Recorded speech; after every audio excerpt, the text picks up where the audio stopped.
vlog for today's video. Bali, eto nga pala yung kaganapan kahapon mga mare. Kinahaponan, pumunta na nga ako ng cemetery para pasyalan yung namayapa kong lolo at lola. Pagkarating ko nga, nandito na yung mga tito ko at nandito na rin si nanay. Konting tsikahan lang at syempre inaalala natin at ipinagdadasal ang mga kaluluwa ng mahal natin sa buhay. Almost 3 hours nga ako dito sa cemetery at nagkaayaan na nga kaming umuwi. Nagmamadali na rin ako dahil iniwan ko nga lang saglit si Habila sa mga tita niya. Pagka-uwi ko sa bahay, naligo lang ako at naisipan kong lutuin itong pansit. Sakto at kumpleto kami ng recados at wala nga rin akong naluto para sa dinner. Bali, pansit ba to nga pala tong lulutuin ko at first time ko nga lang magluluto ng ganito. Nung naluto ko na yung mga gulay, hinango ko muna mga mare at nilagay ko na nga itong pansit. Hinintay ko nga lang pala yan lumambot, sunod nga ay naglagay na ako ng mga pampalasa. Dahil nga wala kaming karne sa rep, eto't naglagay na lang ako ng hipon. Nung okay na yung pansit, nilagay ko na ito mga gulay. Half cook lang yung luto sa gulay na gusto ko mga mare para kahit papano ay crunchy pa rin. Naglagay na nga rin pala ako ng mga pansit sa pinggan para madala nga sa mga kapatid ni Papa.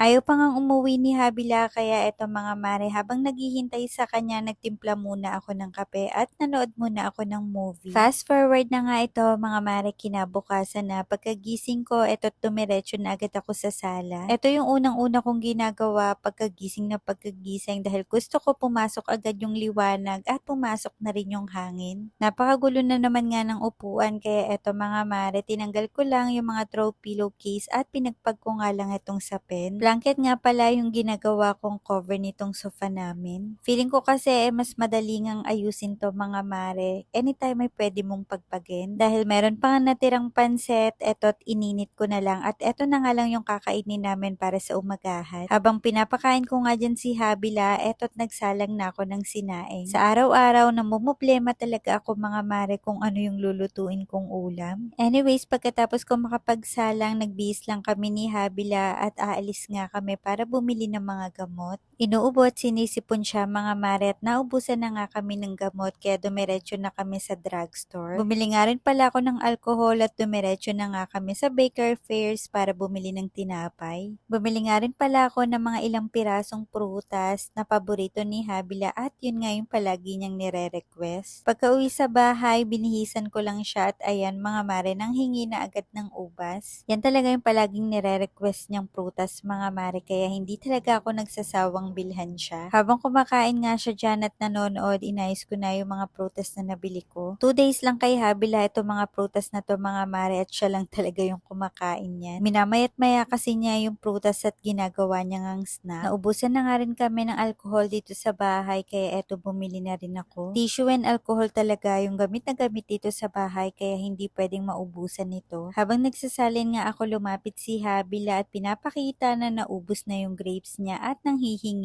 pa nga. Kayang-kaya ni Habilang ubusin yung 1/4 ng grapes sa isang kainan lang mga mare. Kaya eto pagkatapos ko maisalin yung alcohol, pinaghiwa ko ulit siya ng mga grapes at eto na nga yung second batch niya. Ganito lang naman si Habila sa araw-araw mga mare, nanonood lang yan ng TV basta bigyan mo lang siya ng pagkain niya. Habang busy nga si Habila, kinuha ko na itong daing na ginawa ko at ipiprito ko na. Takot na takot talaga ako magprito mga mare dahil tignan nyo naman kung gaano kalakas yung mga tilamsik ng mantika. Pero syempre titiisin mo yung tilamsik, makakain ka lang ng masarap. Char.